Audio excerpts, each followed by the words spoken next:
Bienvenidos a su formación profesional en Revit y metodología BIM. Les habla Iván Matías y en esta ocasión abordaré el tema denominación de contenedores. Cuando hablamos de contenedores nos referimos a aquello que contiene información, y esto puede estar en tres patrones, que son los directorios y las carpetas, los archivos y aquellos contenedores que están dentro de los archivos, que en este caso también se incluyen las capas. Para denominar esos contenedores existen unas convenciones generales de nomenclatura. Por ejemplo, los campos se separan con un guión. Cada vez que veamos un guión, indica que hay una información adicional diferente. Se usan los textos, letras del abecedario, de la A a la Z. También se permiten utilizar números del 0 al 9.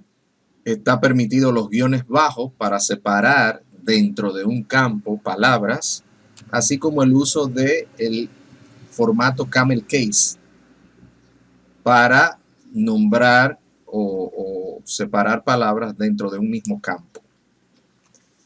El punto está reservado para las extensiones de archivo, indica que no podemos utilizar punto. Y cuando utilicemos la nomenclatura XX, nos estaríamos refiriendo a que no aplica esa información a una sola zona o nivel específico. Lo mismo sucede con los campos de zona, nivel y disciplina, en donde solo utilizamos 2 dígitos. Veamos ahora cómo nombramos los directorios y las carpetas.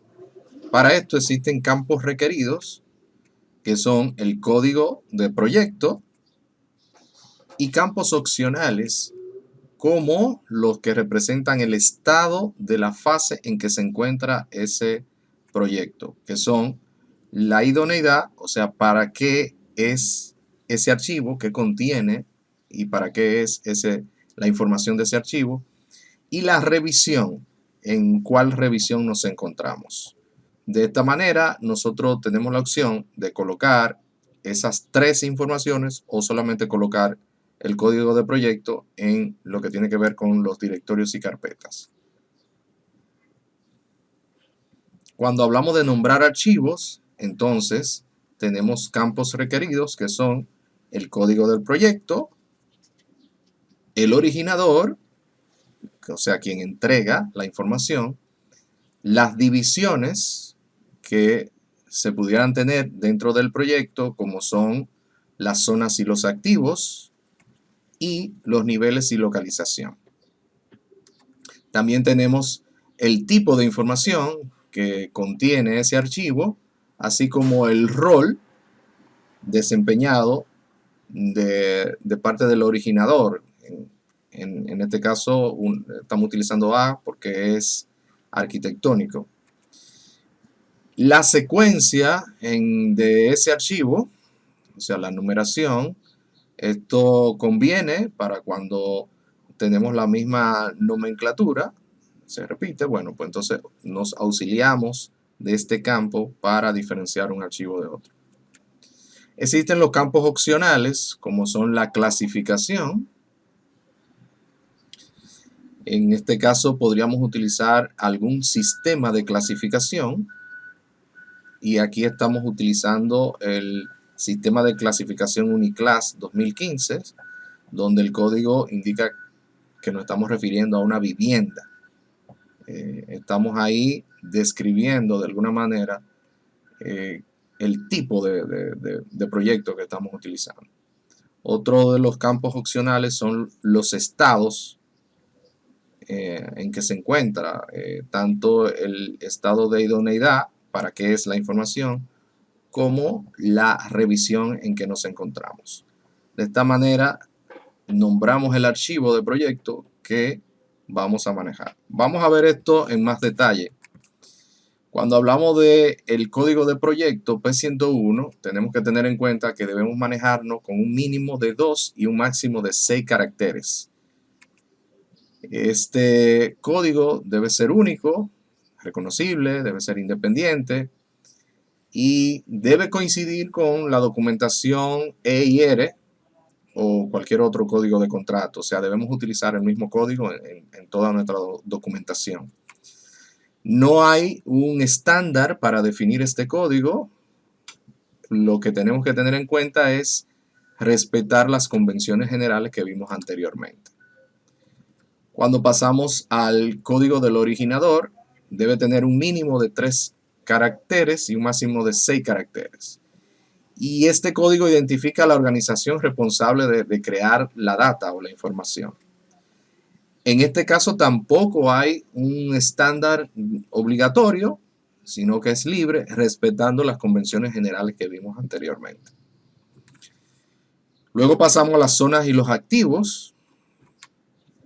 Debe haber por lo menos un conjunto de zonas. Recuérdense que aquí estamos ya en una etapa de dividir el proyecto. Y en este caso lo dividimos en zonas.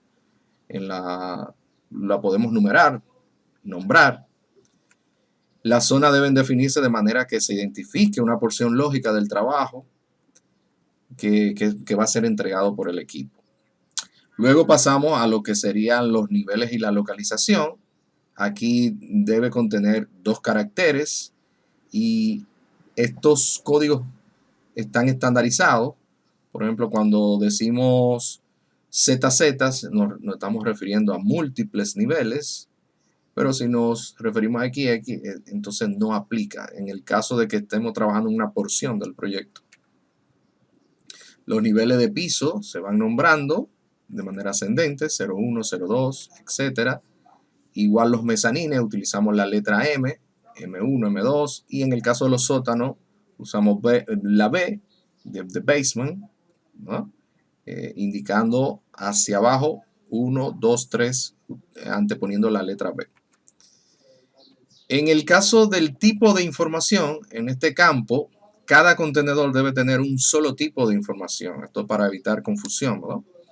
Y entonces, estos códigos están estandarizados. En este caso estamos usando el código M3 porque estamos desarrollando un archivo de modelo 3D. Pero como podemos ver, podemos utilizar diferentes códigos que están estandarizados. Elegimos el que más se adapte a nuestra información. Luego está lo que sería el rol o el oficio. Entonces, en este caso, los códigos para rol deben tener exactamente un carácter y están estandarizados, ¿ah? Tenemos una letra para cada rol a desempeñar dentro de este archivo. Los códigos JNRU o V pueden asignarse para roles específicos del proyecto no estándar. Los códigos de los sistemas de clasificación provienen del sistema de clasificación Uniclass, en este caso Uniclass 2015, y este sistema de clasificación es implementado en el Reino Unido y está basado en la norma BS ISO 12006-2. Dentro de esa codificación podemos utilizar las tablas que podemos ver aquí, como la tabla G, tabla H, J, etcétera, dependiendo de lo que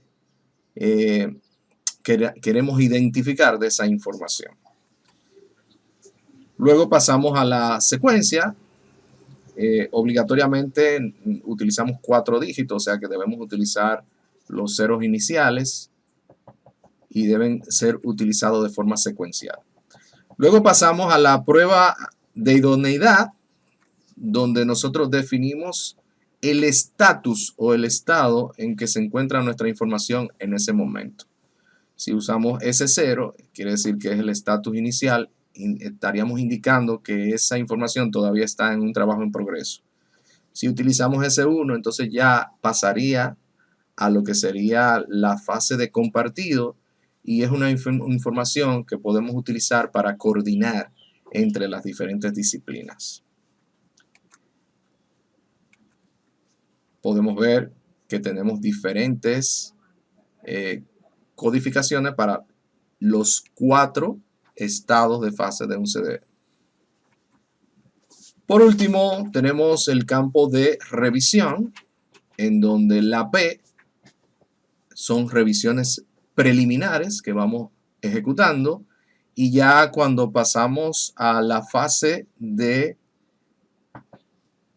publicación o de documentación, entonces ya utilizamos el prefijo C porque ya estamos en una etapa de construcción. De esta manera tenemos ya la manera como denominamos el nombre del proyecto.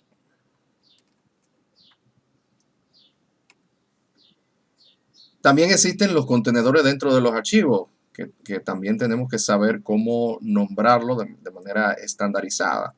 Entonces hay unos campos requeridos para esto. El primer campo es el rol, o sea, la disciplina a la que pertenece. El segundo campo es la clasificación del elemento. Recuérdense que estamos hablando de elementos dentro del archivo, entidades que utilizamos dentro del archivo. Está también la forma en cómo se va a presentar, que también está codificada.